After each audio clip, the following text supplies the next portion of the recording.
apartados do que a gente considera, da maior definição do que é o direito à cidade, que é o direito de você ocupar, produzir e desfrutar da cidade de uma maneira igualitária, considerando toda a infraestrutura urbana e também a possibilidade de você construí-la simbolicamente, né?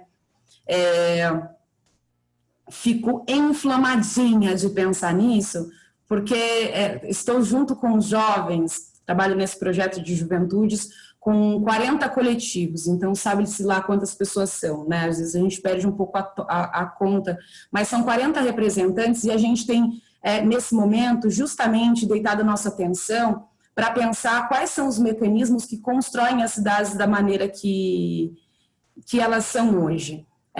Estes mecanismos de... como dizer? Esses mecanismos que vão produzindo uma lógica desigual, uma lógica violenta, e que e que a partir dessa lógica capitalista, né, vai fomentando só um tipo de cidade, só um tipo de exercício, enfim. Eu acho que a discussão promete ser uma discussão boa. Estou aqui ansiosa para ouvir também as considerações de Gustavo. Temos aí um tempo de papo adentro.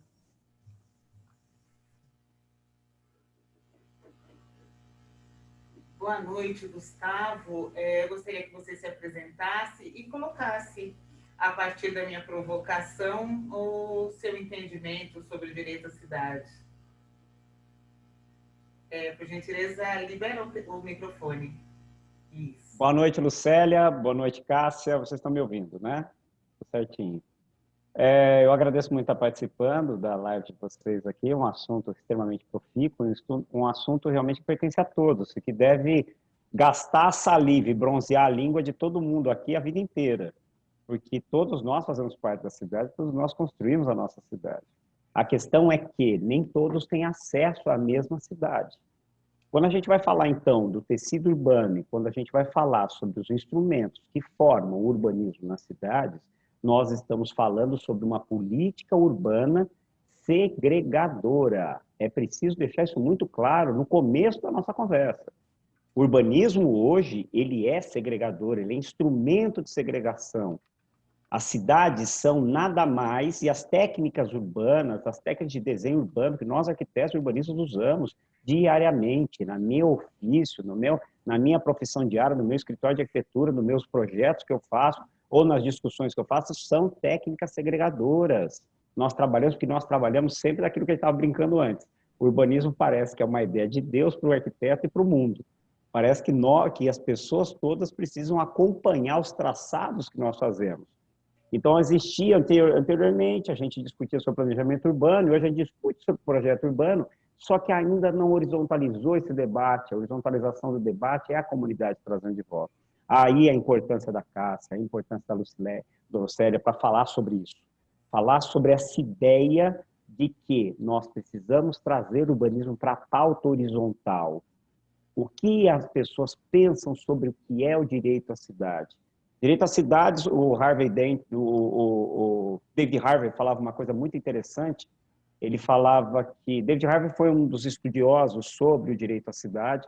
Ele dizia que o direito à cidade é o direito de nós mudarmos a cidade através da nossa própria mudança. Olha que coisa rica que é isso.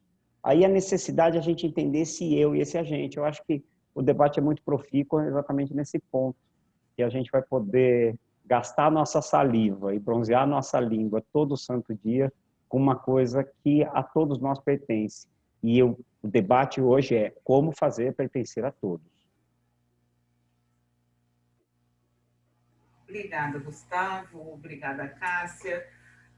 Nessa primeira fala de vocês, o que eu percebi? Tanto na fala do Gustavo, do caráter segregador do urbanismo, a minha própria função na CT, em que nós verificamos que os transportes coletivos, o sistema viário, ele tem um processo, ele tem uma atuação que define quem vai aonde. Extremamente controladora, e toda a fala da Cássia, eu queria entender como é que a gente pode reverter uma característica que eu digo que é meio colonizadora desses instrumentos, porque eu quero ajustar a periferia àquilo que eu entendo como uma cidade. Então, eu quero levar os meus processos e impor os meus processos à periferia para que ele se enquadre onde eu acredito, onde o sistema acredita que seja o lugar deles. Agora, só para dar uma dinâmica, eu vou inverter e começar com você, Gustavo. Tá bom, Lucélia. Vou ficar muito feliz de responder isso. Eu entendo, de certa forma, alguns conceitos aqui interessantes a gente debater. A questão da periferia que a gente fala, né?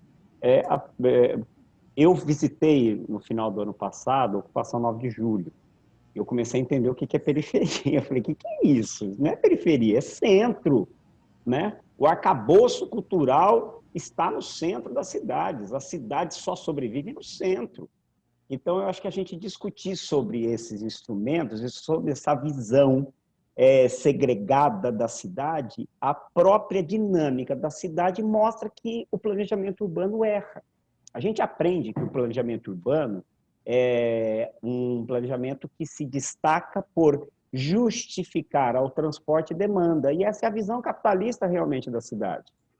Você vai onde tem demanda, ou intensifica a demanda, transformando o território em especulação imobiliária.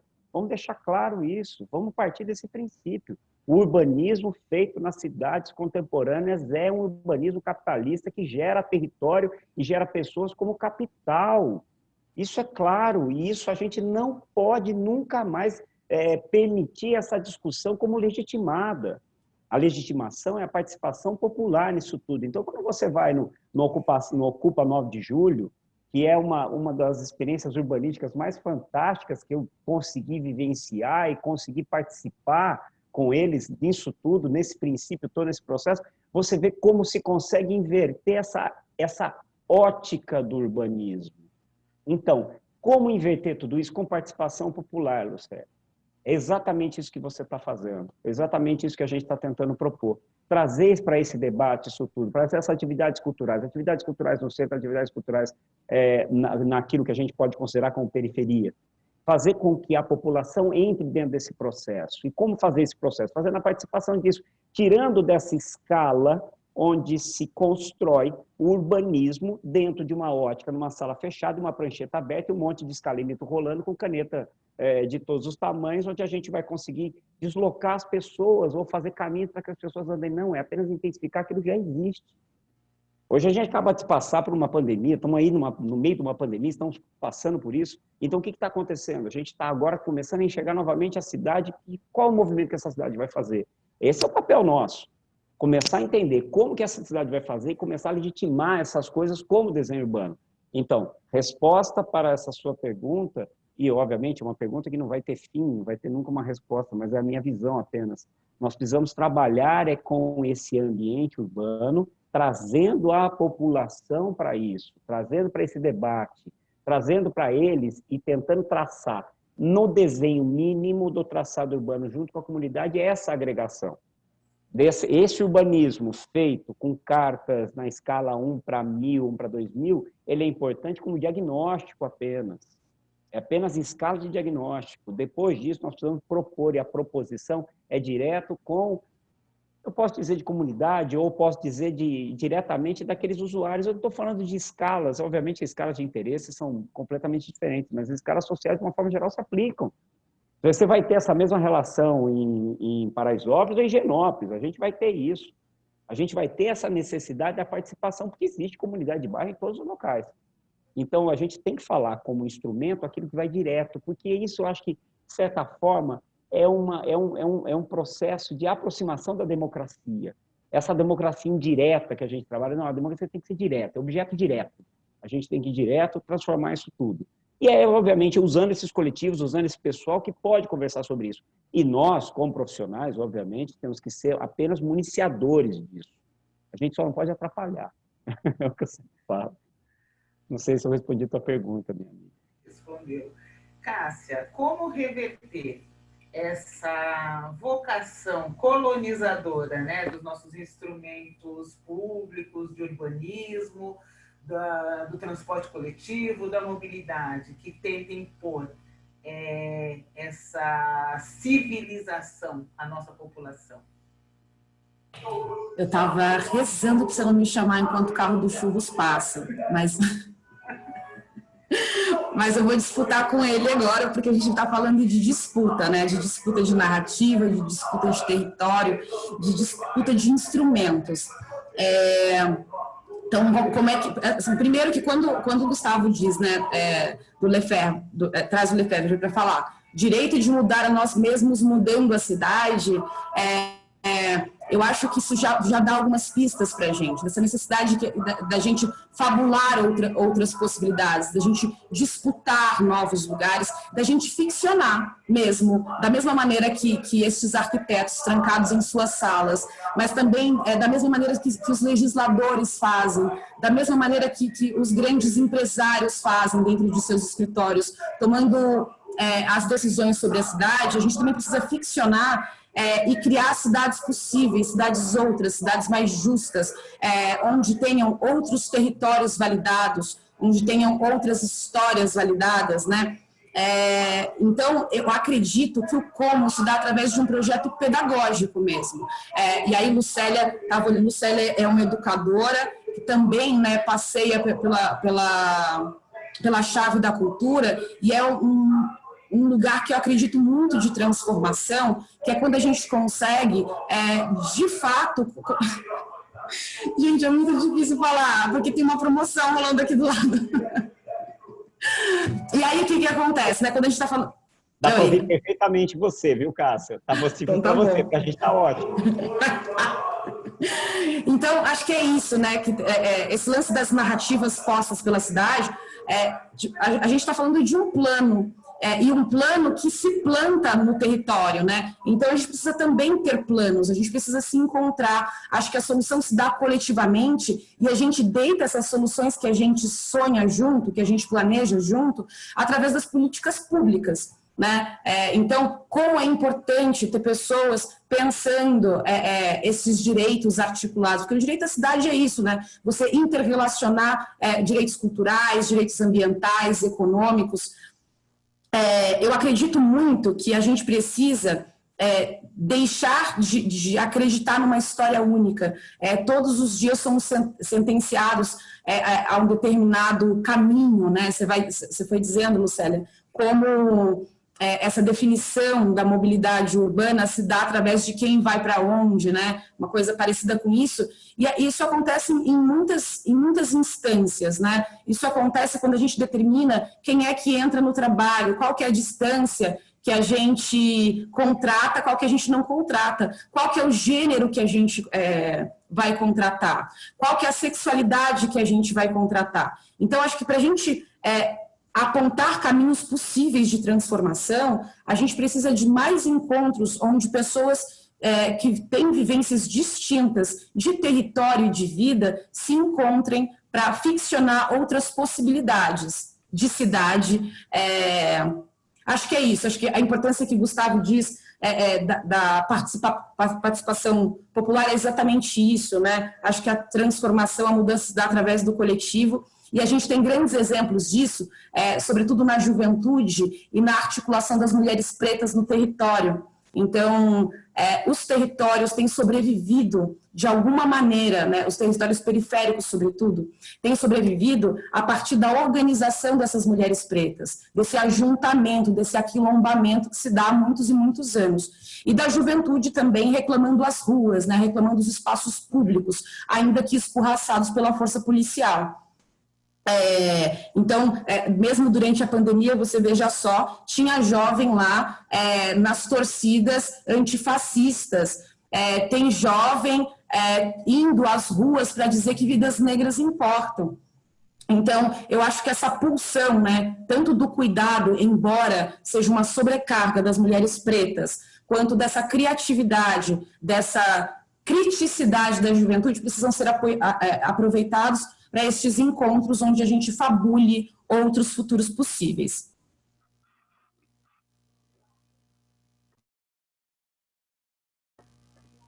Você falou em uma coisa que eu acho que é fundamental, né? É a amplitude desse conceito de direito à cidade.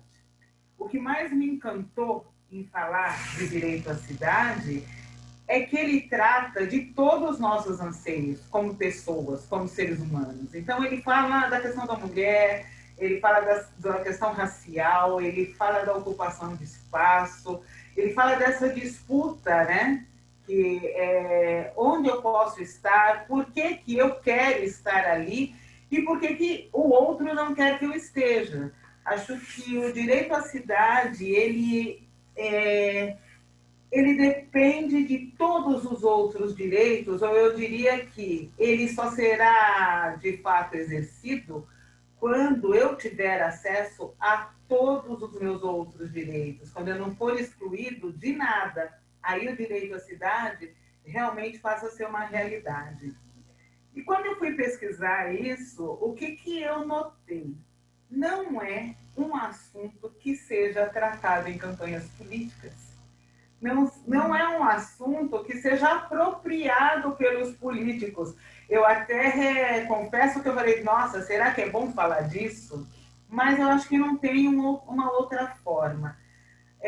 Considerando que não há muito interesse nos políticos a tratar essa questão, vocês acreditam que quem vai provocar esse interesse, quem vai empurrar os políticos para esse debate, seja a população, seja os movimentos populares?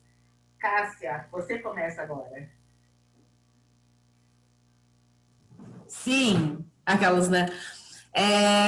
Sim, eu acredito que é a mobilização popular que é isso. Acho que as nossas grandes demandas surgem a partir do tensionamento dessas pautas. Então, o direito à cidade, né, embora já esteja sendo discutido há quase 40 anos, estou perdida no tempo, não tem mais já, tem 50 anos, pelo menos. Embora... 58, né? É uma pauta nova, né? Tipo, pensando em direito. Então, as coisas elas vão demorando para chegar e eu acho que a gente precisa fomentar esses momentos formativos mesmo. Eu acho que é uma coragem absurda, Lucélia, você olhar para essa, como posso dizer, para esse estado da arte da política brasileira e perceber isso, que de fato as pessoas elas ainda não articulam essas ausências, né? Então a gente vai pensar exclusivamente no problema da moradia ou exclusivamente no problema da mobilidade, e isso faz com que a gente vá criando essa cidade que se constrói em blocos e que uma coisa nunca é relacionada da outra, né? Então, acho que esse é um grande problema, e aí que bom que a gente está podendo pautar isso, discutir isso, porque eu acredito muito que a gente vai mobilizando outras pessoas a partir das nossas conversas, né? Aquele movimento de bola de neve. O Instituto Polis está, inclusive, nesse momento, oferecendo um curso para que as candidaturas, as pré-candidaturas agora, possam entender qual que é o conceito de direito à cidade para disputá-lo também, né? Então, acho que é um processo formativo que ainda demora um tempo, e aí eu saúdo a tua expertise e o teu olhar, né, de conseguir interseccionar todas essas questões que estão postas aí. Gustavo? Eu corroboro com tudo que a Cássia falou, não tenha dúvida. Nós entendemos a cidade fragmentada, a cidade em blocos. Então, as brigas são o quê? Por calçada. Direito à cidade é calçada, direito à cidade é transporte coletivo, direito à cidade é direito a usar um determinado espaço em um determinado horário. Isso também é direito à cidade. Agora, direito à cidade é direito a pertencimento. Eu gosto muito de um livro para mim, enciclopédia básica do urbanista, muitos urbanistas nem passam perto de ler ele, que é o Parceiro do Rio Bonito, do Antônio Cândido, né? Onde ele vai falar que a unidade básica nossa, quanto cidade, é o bairro, né? Que é a nossa chácara, né? Que são os vilarejozinhos, né? Agora que eu brinco aqui, eu estou morando em Sousas, perto, aqui em Campinas, é uma área mais afastada, eu brinco que é sul de Minas, né? Então, aqui, você estava reclamando do carro da pamonha, aqui eu tenho um cabrito que estava atrás de mim, aqui gritando agora há pouco, entendeu? Eu falei, nossa, como é que eu levanto daqui para fechar a porta? Então, tudo isso para dizer que a unidade é a unidade do bairro, a unidade da proximidade. A calçada serve para o encontro, a gente precisa se encontrar nas calçadas. A calçada não é feita para ser bonita ou atrativa para comércio, coisa. A calçada é feita para o encontro.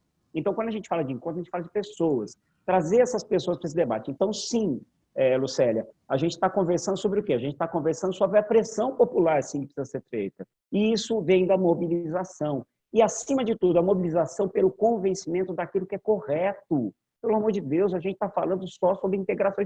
Ninguém está querendo, ninguém vai perder com equidade social. Ninguém perde com direito horizontalizado a todos nós ganhamos.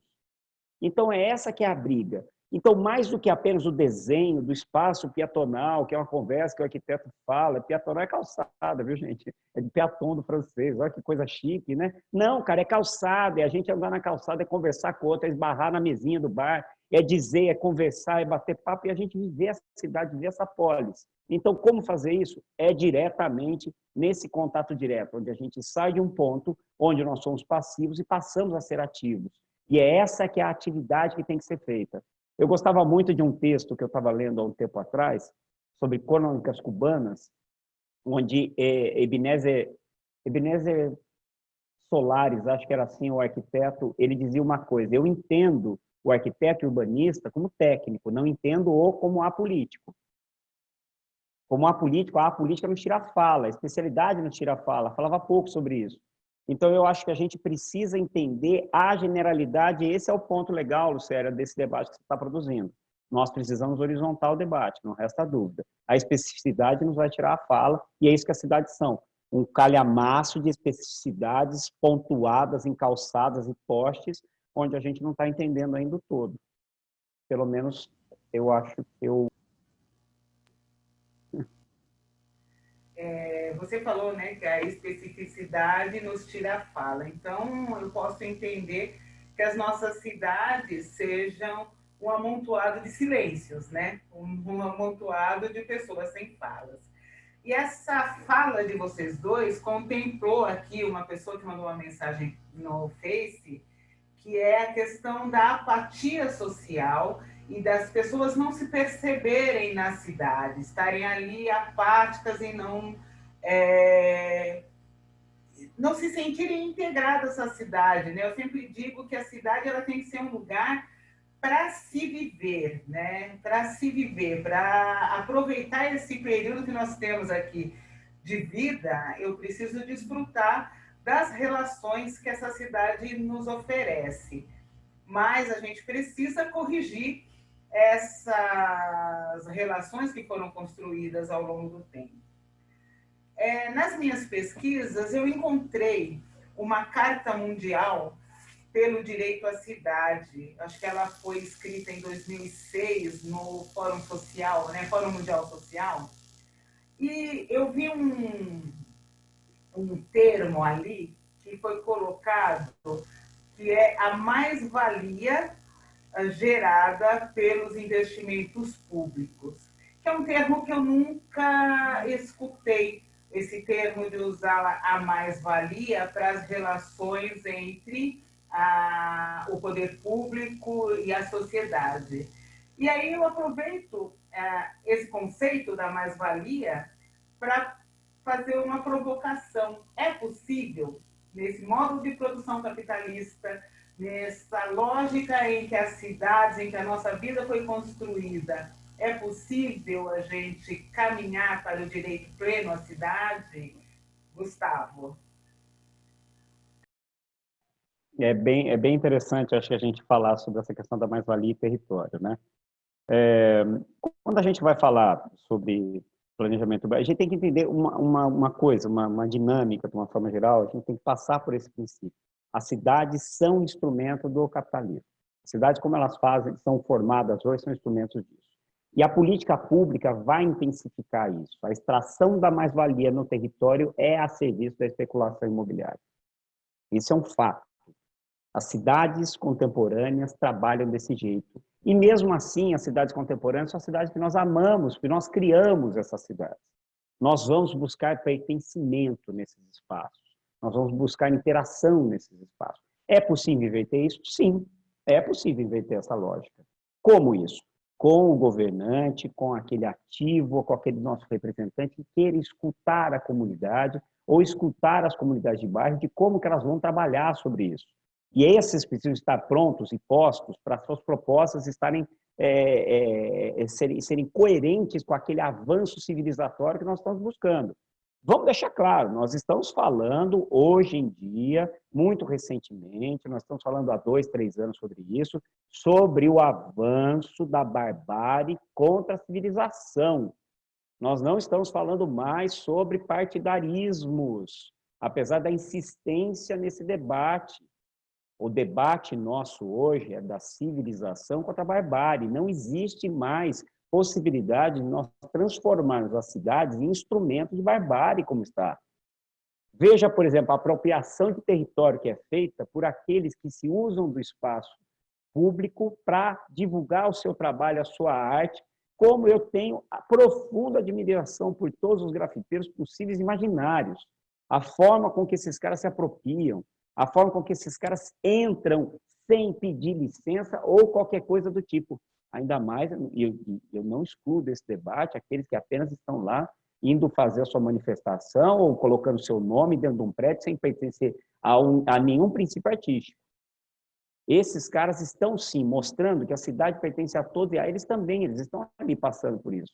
Então, como que a gente está falando, o que a gente está falando nesse cenário todo? Sobre a participação nisso tudo para reverter uma ideia de urbanismo segregado, onde a extração da mais-valia é instrumento de segregação, claro, mas é evidente. É a participação popular direta. Aí, não tenha dúvida, os representantes populares, através do voto, ainda são os nossos melhores, nossa melhor opção. Não existe como não. A gente brigar por isso, brigar para que esses caras se aproximem e colocar essas pessoas, representantes disso, dentro de uma plataforma de governo, é o melhor caminho. Representantes disso, pessoas que queiram debater como você está fazendo, sério. Pelo menos essa é a minha opinião, não só como arquiteto urbanista, porque sinto essa necessidade nos projetos. Quando a gente tenta fazer um projeto urbano, a gente necessita de demanda.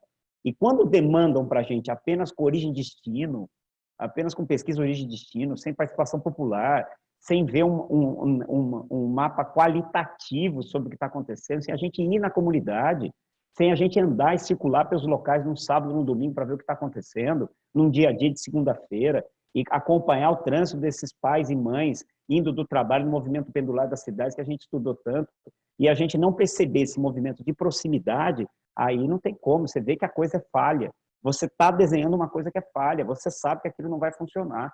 E é esse o instrumento da cidade, ou seja, deixar áreas nas franjas para que possam ser exercícios de especulação.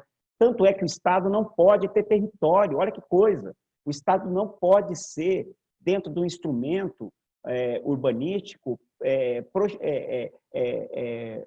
propositivo a quebrar a especulação imobiliária. Em todos os países do mundo, países decentes, o Estado pode usar o território como banco de terra, como banco, balança comercial, para evitar a especulação imobiliária dos próprios instrumentos que é criado. O Estado aqui não pode fazer isso. Então, é uma coisa, imagina um terreno público na Avenida Paulista, que você consegue vender para baixar o preço da especulação e colocar a habitação popular lá dentro. Aqui não pode. Aqui a gente não pode fazer isso. Então, ou seja, é a total a extração da mais-valia. Agora, a gente precisa horizontalizar. Esse vai ser sempre o debate, não tem como. Obrigada, Gustavo. Cássia, fala um pouco para a gente desse conceito. Eu queria voltar só um pouquinho, porque teve um comentário lá no Face sobre a questão da apatia social, né? Eu não tenho certeza se eu acredito nisso não, hein?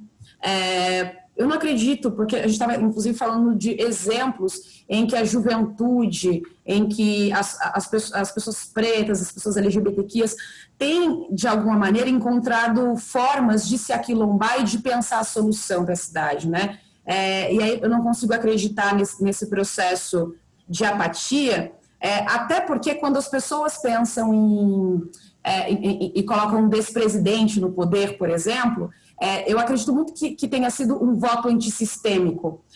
E eu acho que a gente, né, não é necessariamente a eleição de uma pessoa, mas é contra tudo que está posto. É diferente isso. Eu acho que é importante a gente considerar essa possibilidade. E aí eu também não acredito em apatia, porque eu acho que política a gente também faz nos nossos bairros, nas nossas ruas, né? Então, que é isso, a comunidade quando tá em casa e tem carros passando, a comunidade faz as suas próprias lombadas, as pessoas se juntam e vão pensando possibilidade. Esses GTs de crise que têm sido organizados dentro das comunidades, que têm entregado cestas básicas, produtos de higiene, que têm projetos que pagam as contas de pessoas que estão em situação de dificuldade financeira. Então, eu não acredito que as pessoas estejam numa situação de apatia.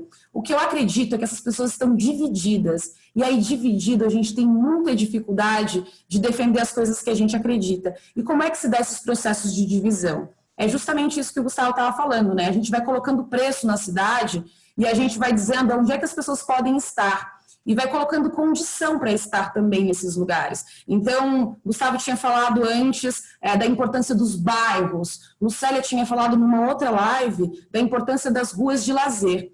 Se as ruas estão fechadas para as pessoas, se as pessoas não podem transitar nos bairros porque eles são cada vez mais policiados, se todas as vezes que a tarifa do transporte aumenta, excluindo uma parcela importante da população, como é que essas pessoas vão se encontrar para disputar as coisas juntas? Onde é que elas se encontram para conversar?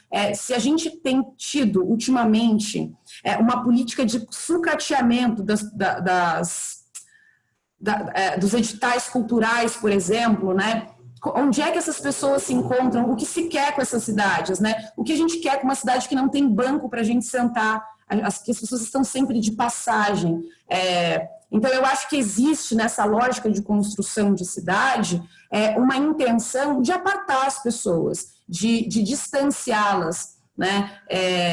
E aí, toda vez que a gente se encontra, é nas filas dos trens, nas filas dos metrôs, e aí, naquele momento, a gente não quer conversar, porque, poxa vida, né? São tantas as violências que a gente vai vivendo, atravessando, com este corpo atravessando a cidade, um corpo feminino, um corpo LGBT, um corpo preto, atravessa essa cidade de uma maneira diferente de outras tantas pessoas, sofre uma série de violências.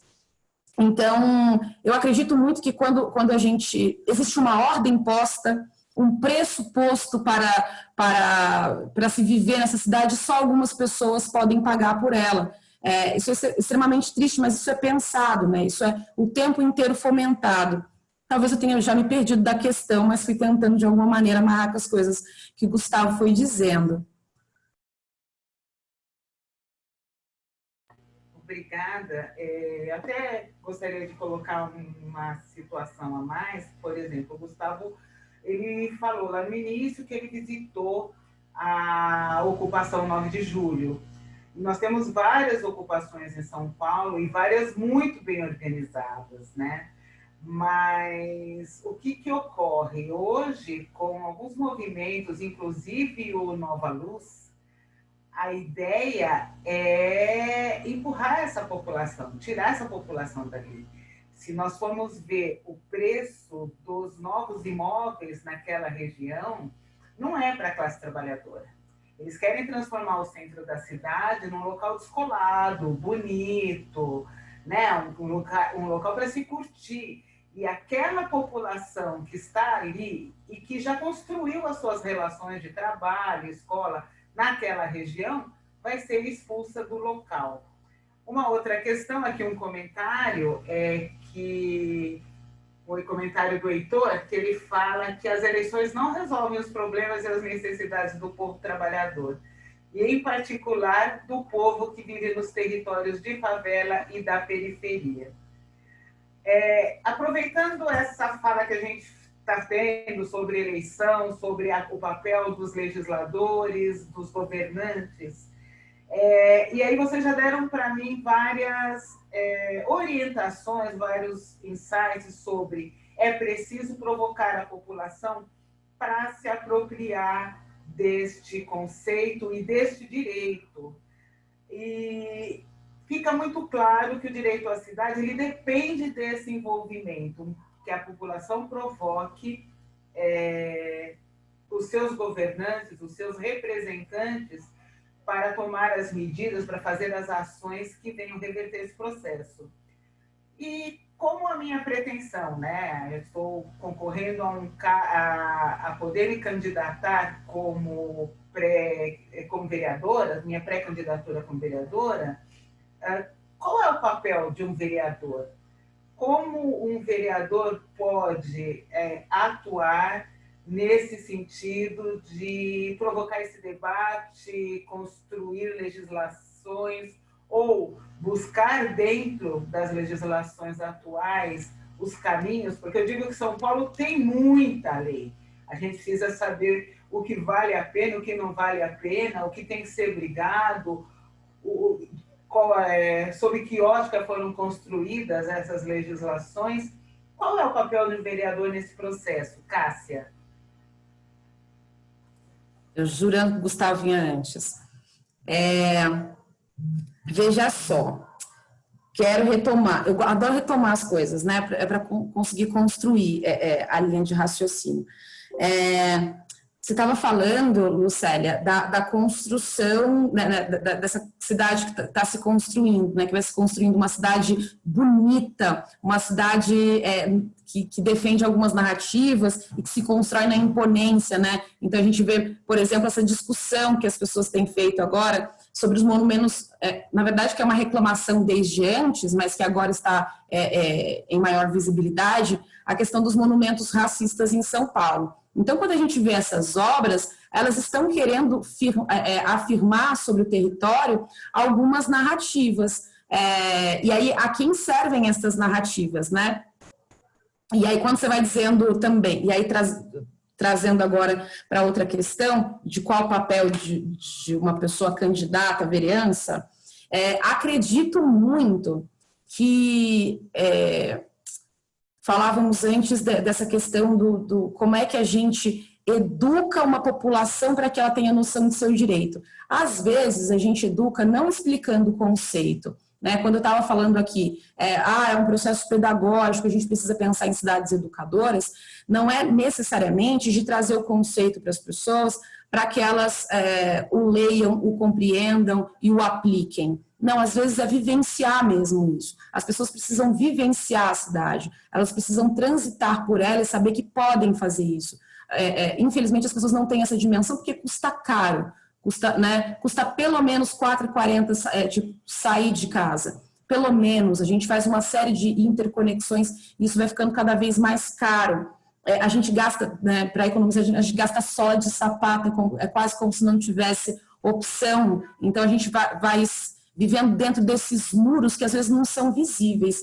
E acredito que o papel de uma pessoa preocupada com a cidade e com as pessoas que vivem nessa cidade, sobretudo as pessoas que vivem nela, de pensar, de legislar, de separar orçamento para que estas práticas aconteçam na cidade, para que a gente viabilize a vida dessas pessoas na cidade, para que a gente viabilize que pessoas trans, pessoas não binárias acessem trabalhos, para que a gente viabilize que os jovens tenham a possibilidade de serem fomentados nas suas iniciativas em seus territórios, para que a gente viabilize a existência das pessoas sem contenções policiais. Então, para além da vereança, né, mas considerando ela também, é o trabalho de uma vida, né, de imaginar que a gente pode ser múltiplo, que podemos ser mais, e que, enfim, é um trabalhão, hein? Obrigada, Cássia. Gustavo? Olha, não é uma pergunta complexa, mas a resposta sempre vai ser um pouco mais demorada, né? Eu acredito fielmente que o papel... Eu acho que ainda não existiu um modelo melhor que a democracia, né? A gente ainda não conseguiu. E o papel da vereança é exatamente esse. Eu gostei muito do que a Cássia falou, quando a gente vai trabalhar sobre essa viabilização desses espaços. Então, o entendimento desse personagem, desse ente que é eleito, com a permissão pública para exercer um cargo de representação é entender o território, entender aquilo que está sendo feito, entender esses movimentos que o território faz, que é isso que a companheira está tentando fazer, está tentando trazer essa leitura. A partir do momento que tem esse entendimento, a gente começar a diagnosticar e começar a tentar trazer essa visão popular para que essa visão possa ocorrer. Dentro de uma dinâmica territorial, o centro das cidades e a formato como o centro das cidades são feitos, obviamente, é mais um instrumento de especulação ou de entretenimento de uma classe mais abastada em detrimento de uma classe menos favorecida. Então, brigar para que instrumentos... Eu não consigo tirar da cabeça a questão cultural. Eu não consigo tirar da cabeça dos espaços culturais e dos eventos culturais. Eu estou falando de grandes projetos culturais no centro das cidades, e São Paulo, de certa forma, a cidade de São Paulo é farta disso em comparação com outras cidades, como, por exemplo, a minha, que a gente não tem nem teatro aqui, né? A gente tem um teatro em Campinas, né? E mesmo assim a gente é obrigado ainda a aguentar stand-up. Então, a gente está falando dessas coisas. Agora, eu estou falando, por exemplo, estou falando da participação popular, realmente, dentro dos espaços que estão sendo feitos. Eu, por exemplo, brigar para que a gente reconheça o centro, que se reconheça o centro como um espaço nosso. O arcabouço cultural das cidades é feito no centro das cidades, é para todos. Para todos. Então, eu acho muito importante que a gente consiga trazer esses caras para uma ideia de pertencimento, me pertencer ao centro da cidade, me pertencer à ideia de centro. Isso porque eu estou recortando o centro. Estou recortando o centro, porque o centro é onde está a infraestrutura. O centro é onde a gente colocou, onde a boa parte da população periférica colocou o seu dinheiro no centro para que as pessoas possam circular em metrôs e infraestrutura satisfatória e farta. É lá que a gente tem que fazer. E, óbvio, no segundo momento, poxa, dados que a gente tem, você tem no centro das cidades de São Paulo, no centro das cidades, você tem 25 mil pessoas em estado de estimativa, de 5 mil pessoas em estado de rua, né? em situação de rua, como a gente vai chamar. E 40 mil imóveis em abandono. Olha o número que a gente está falando, gente. Olha a situação que a gente está falando, ou seja, a gente está falando de um centro da cidade, imóveis de abandono, sem pagar IPTU, sem nada, e as pessoas precisam morar no centro para pertencer à própria cidade. Isso todo mundo ganha. O branco e o preto, todo mundo vai ganhar com isso. Ninguém vai deixar de ganhar. Então, trazer para a infraestrutura, trazer para esses polos, trazer para essa ideia de cidade é um papel da vereança. Começar a botar esse debate na pauta e começar a apontar realmente. Vejam, nós precisamos olhar para isso, porque essa galera tem que começar a vir para cá e parar com esse pêndulo de R$ 4,40 num custo só para o cara poder comprar um pão na rua. Não pode fazer isso, a gente não pode trabalhar assim. Então, o espaço cultural e a ideia cultural de cidade se põe nesse debate como um pertencimento. Pertencimento tem que ser cultural. Aí vai ser do Rio Bonito de novo, do Antônio Cândido Castro.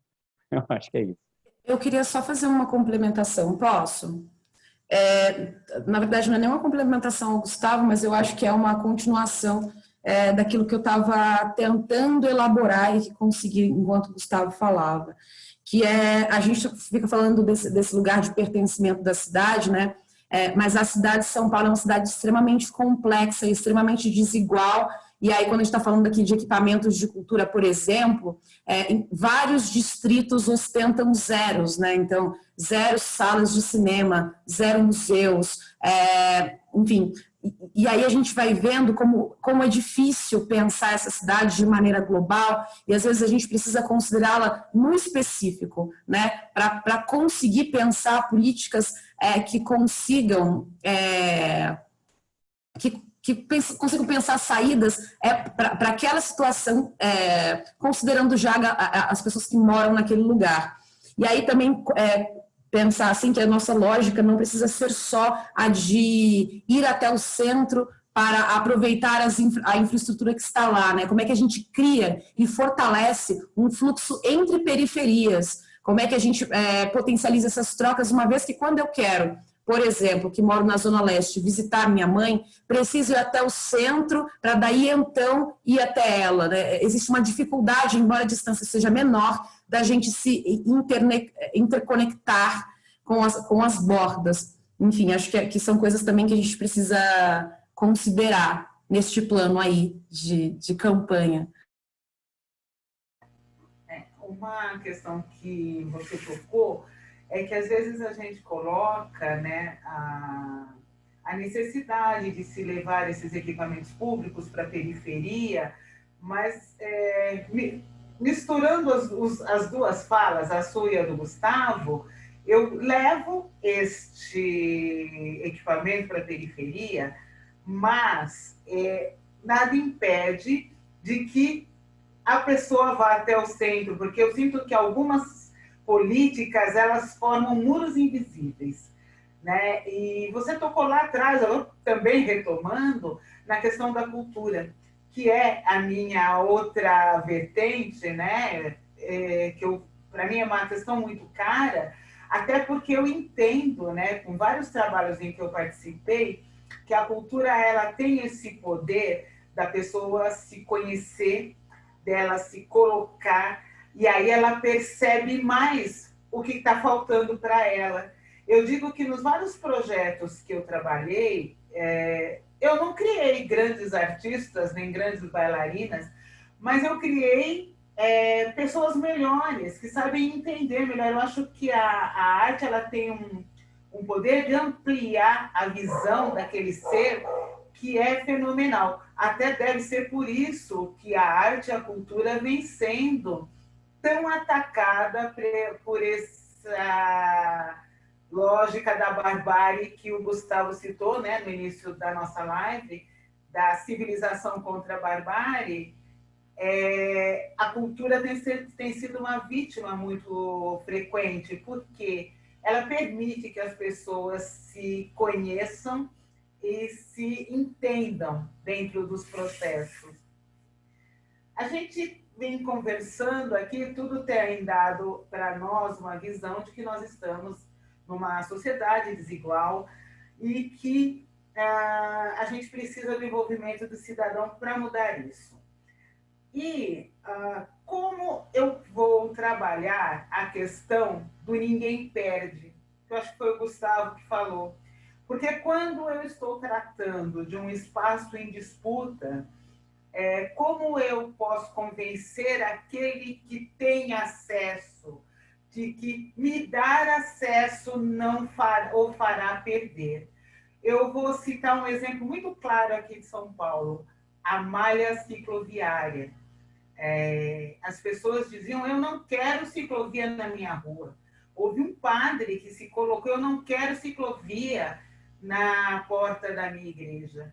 E aí, um equipamento público que é moderno, que é desejado no mundo inteiro, ele acaba se transformando como a marca negativa de uma gestão, porque a disputa do espaço ali, do espaço viário, do espaço de circulação, é dada desta forma em que eu não consigo ceder espaço, eu não consigo permitir a presença de um outro que se locomove e pensa diferente de mim naquele espaço.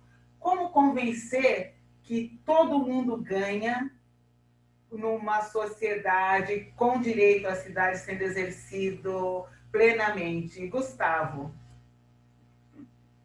São desafios da contemporaneidade, principalmente num país como o nosso, onde o tecido social é tão esgarçado e tão segregado. Não vejo outro caminho a não ser o advento cultural disso tudo.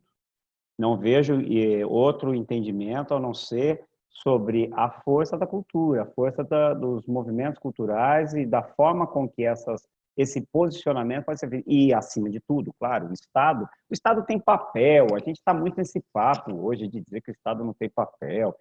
A gente não, né? Existe um debate hoje nos fóruns dos especialistas dizendo que o Estado não tem. O Estado tem papel em qualquer lugar do mundo. E o Estado pertence a todos nós como indutor dessas políticas públicas. E a política pública que incentive a cultura, que incentive os atos culturais no território, transformam isso numa relação de pertencimento, onde já se viu a gente trabalhar com... Bom, vamos deixar claro, gente, tem uma determinada linha que a gente não vai conseguir mudar. Tem uma determinada situação de pessoas aí que não vai conseguir mudar. Essas pessoas ainda são pré-medievas, como diz o meu companheiro Durval aqui em Campinas. Ainda é pré-medievo, tem um pensamento pré-medieval ainda, né? onde uma ciclovia em qualquer lugar do mundo é um instrumento de avanço no transporte, aqui não vai ser. Aqui é alguma coisa que traz, de certa forma, alguma coisa subversiva, né? Agora, o que eu entendo é que só existe uma forma dessas coisas acontecerem com a presença do Estado, a não ser a horizontalização, dar o acesso à completa ideia de cultura. Você poder usar o território indiscriminadamente para eventos culturais. E nesse momento, onde a gente se utiliza de eventos culturais, então, para mim, eu acho que são eventos da periferia no centro, do centro na periferia, e horizontalizando e pululando eventos em todas as situações, onde a gente consiga trazer a ideia de que o território é o espaço neutro de todos nós, não tem pertencimento, não é um feudo, não é uma cercania, é uma ideia de que todos nós... Aí sim começa a ideia do que a gente falou, do regional criticismo, do pertencimento, de se entender que uma elite local não pode se prevalecer sobre o direito coletivo. Não existe isso não existe num país que quer ser maior, que quer ser melhor, e essa cobrança vai existir nos próprios eventos. Então, papel do vereador, papel do Estado é dizer, temos aqui eventos que podem trazer pessoas de fora para esse território, espalhar isso em locais onde possam ter essas visões determinadas para que uma determinada região possa ser utilizada como instrumento de desenvolvimento. Não tenho dúvida sobre isso.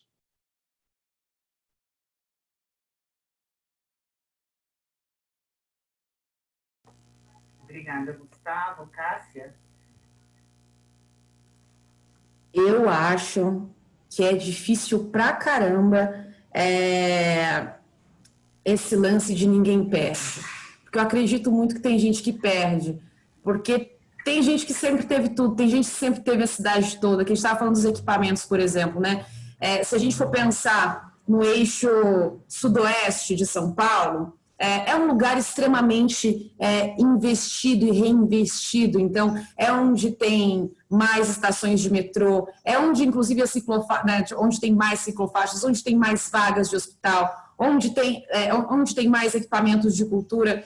Então, tem uma galera que aí, quando você dá o exemplo, Célia, da ciclovia, por exemplo, que as pessoas dizem, aqui não vai passar, aqui eu não acho interessante, porque é quem anda de bicicleta, né?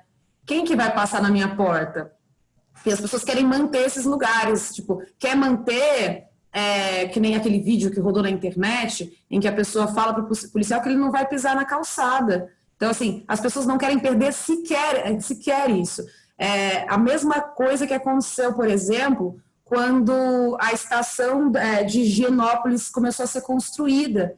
Então, as pessoas, elas têm medo de perder isso, têm medo de perder a exclusividade, têm medo de perder a herança colonial que tanto guardam como um presente, a herança, né? A história tem uma galera que resolveu trazer para si isso, e então eu acho que tem uma galera que perde, e eu acho que é por isso que a gente não avança. Porque muitas pessoas não estão dispostas a abrir mão de seus privilégios. Então, acho que é uma luta, é um embate extremamente cansativo que a gente não resolve agora. A gente vai resolver de pouquinho, né? A gente vai resolver conseguindo pensar de maneira sistêmica mesmo, de pensar metodologia. Aí, quando você diz assim, enfim, né, como é que você acredita que essa mudança pode se dar? Como é que isso pode se construir? A gente estava falando antes da importância da cultura. A cultura é tão importante que o movimento hip hop, lá na década de 90, fez com que as pessoas que moravam na periferia e carregavam junto de si o estigma da violência, começaram, a partir do movimento hip hop, começar a se sentir importantes, começaram a transformar o lugar, e as pessoas começaram a se afirmar como 100% Zona Leste ou 100% Zona Sul.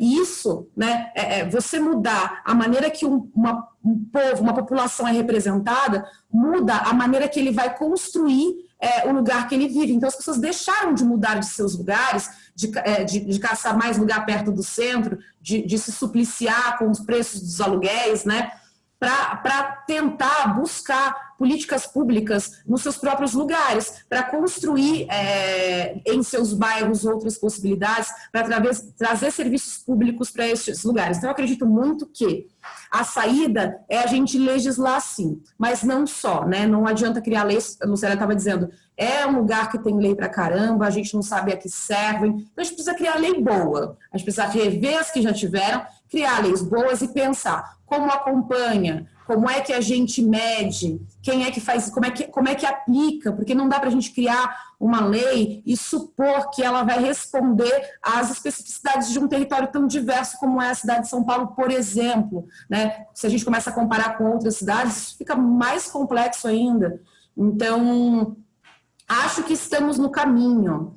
Acho que esse formato que a gente vem, né, a democracia que a gente vem tentando elaborar e vem tentando acreditar e vem tentando aperfeiçoar ao longo dos tempos, é uma saída.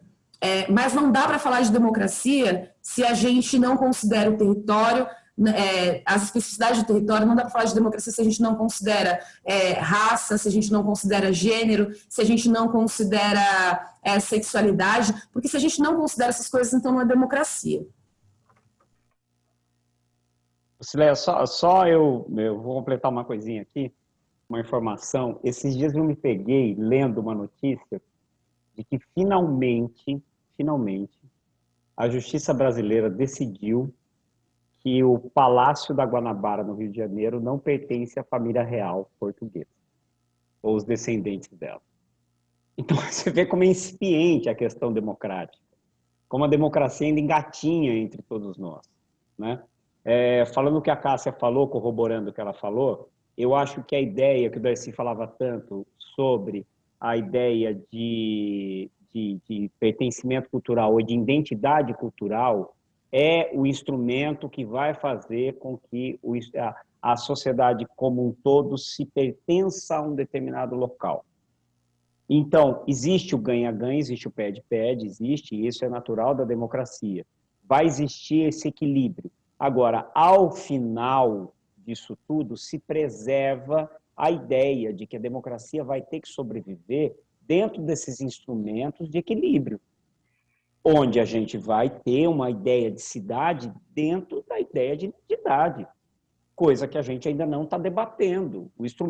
O legislador urbano, o legislador da cidade não fala sobre pertencimento, ele fala sobre política pública de técnica de atenção, de fazer uma ponte, de fazer uma guia, de fazer um transporte coletivo, levar uma linha de ônibus. Não, a gente tem que falar sobre pertencimento. Eu acho que para isso eu não vejo outro caminho a não ser a ideia da aplicação cultural, pelo menos eu corroborando o que a Cássia falou só.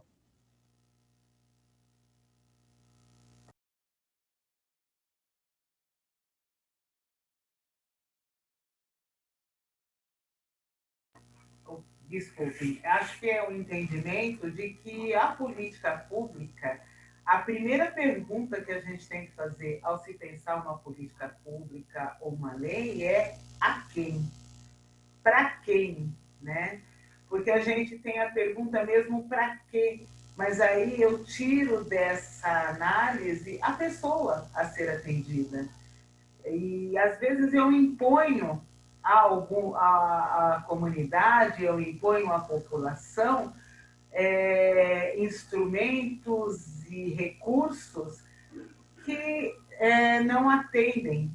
Esse exemplo de Higienópolis, Cássia, vem sempre, porque foi uma perda de pudor, né? Eu não tenho a menor vergonha de dizer quem eu não quero no meu bairro. Então, acho que quando se perde o pudor, eu acho que as coisas estão ultrapassando alguns limites. A gente está aqui há 1 hora falando sobre direito à cidade. Não esgotamos e não esgotaremos nunca esse debate, mas a gente precisa encerrar e deixar aberto essa possibilidade de que nós temos de transformar a nossa cidade, mas a transformação que venha a partir do seu povo, né? Que é a partir das pessoas que nela habitam, e uma cidade que seja para nós.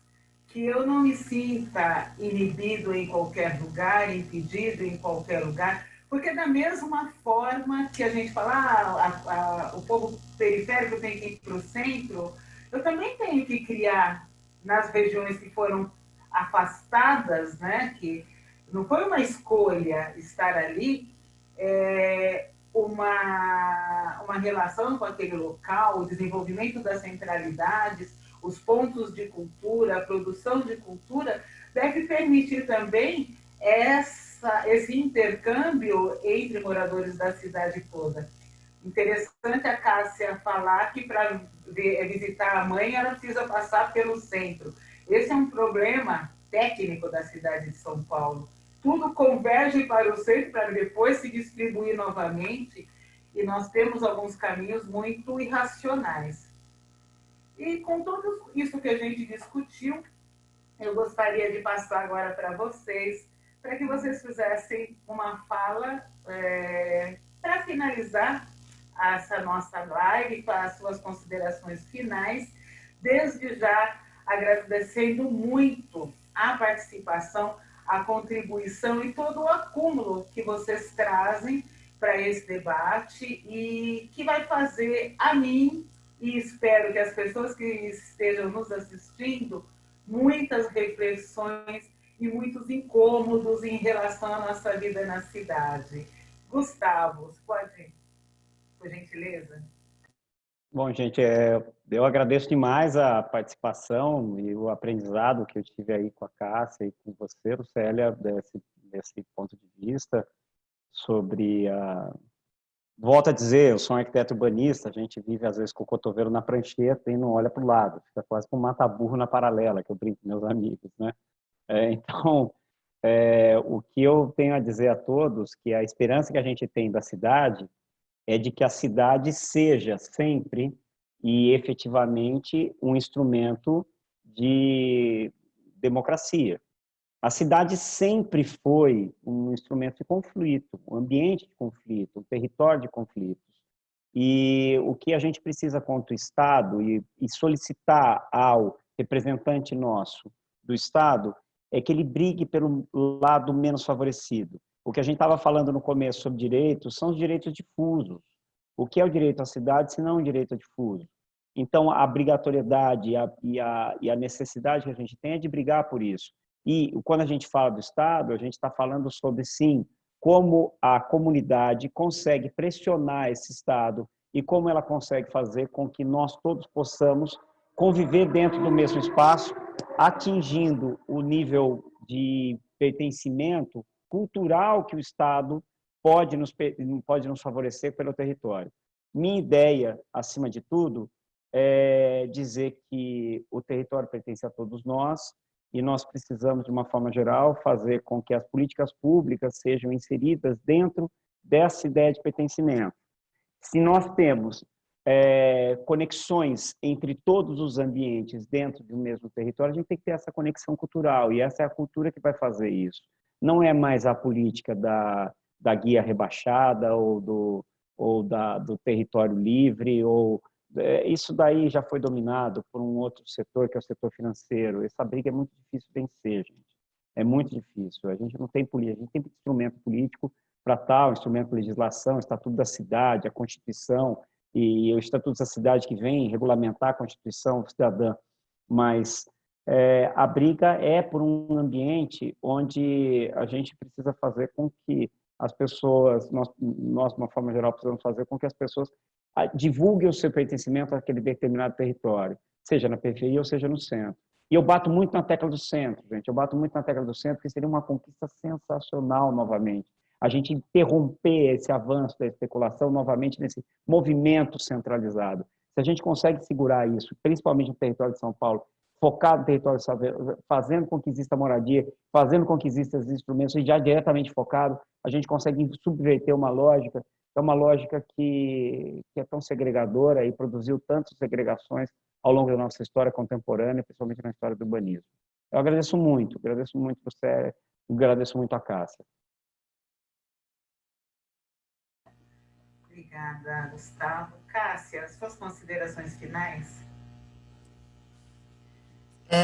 Eu gostaria muito de agradecer o convite, eu gostaria de agradecer a possibilidade de conversa e dizer que estamos abertos para outras tantas possibilidades. Estava falando com o Daniele da gente trazer as ex-jovens para conversar contigo sobre os direitos da juventude na cidade. A gente tem publicação, né, do projeto Juventudes nas Cidades que fala disso. Acho que é importante, acho que eu gostaria de falar, assim, para finalizar, é que o direito à cidade precisa ser entendido como um direito coletivo, porque assim como a luta precisa ser, né? Assim como a luta na verdade. E aí, estou aqui considerando que o importante mesmo de tudo isso que a gente falou é que legislar e pensar as cidades precisa ser a partir de uma lógica de compromisso com a vida. E a vida de todas as pessoas, de pessoas com pessoas com deficiência, de pessoas pretas, LGBTQias, né, enfim, considerando todos os recortes que não são recortes, né, são identidades, enfim. E aí a gente continua aí lutando para uma cidade que tenha o valor de uso e não de troca.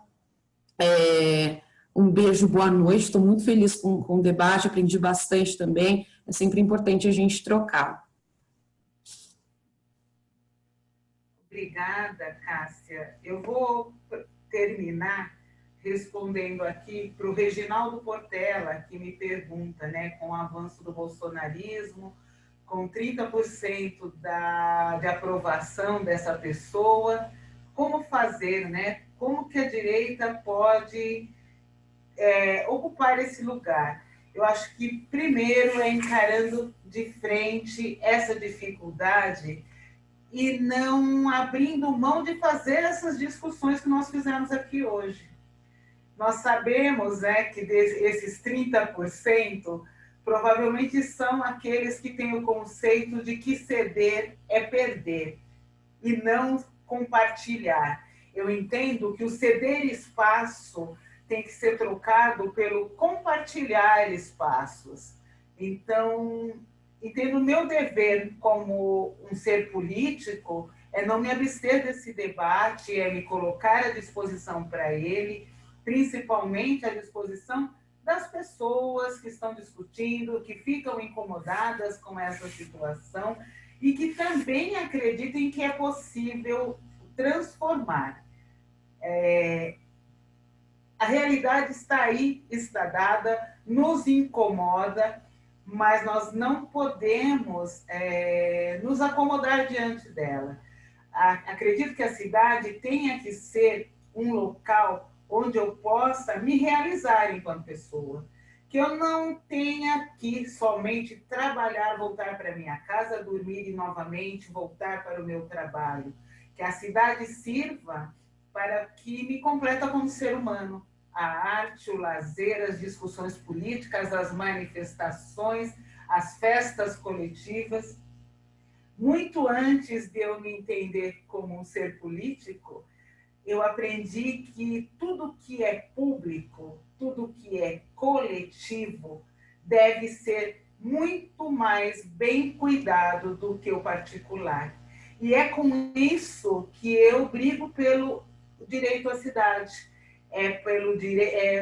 pelos nossos direitos no que seja usufruir o que é público, o que é coletivo, o que é de todos, para que todos nós tenhamos uma vida feliz, digna e de plena manifestação da nossa personalidade, dos nossos desejos e dos nossos anseios. Então, com essa minha fala, eu agradeço novamente ao Gustavo e à Cássia e a todos que estão me assistindo pelo canal Lucélia Moura na Luta. Lembrando que me sigam no Instagram, Lucélia Moura na Luta, e no Twitter, Lucélia Moura 5. Que lá a gente vai cotidianamente colocar os pensamentos, provocar os debates e fazer essa interação com quem também acredita na transformação da nossa cidade. Muito obrigada e boa noite a todos.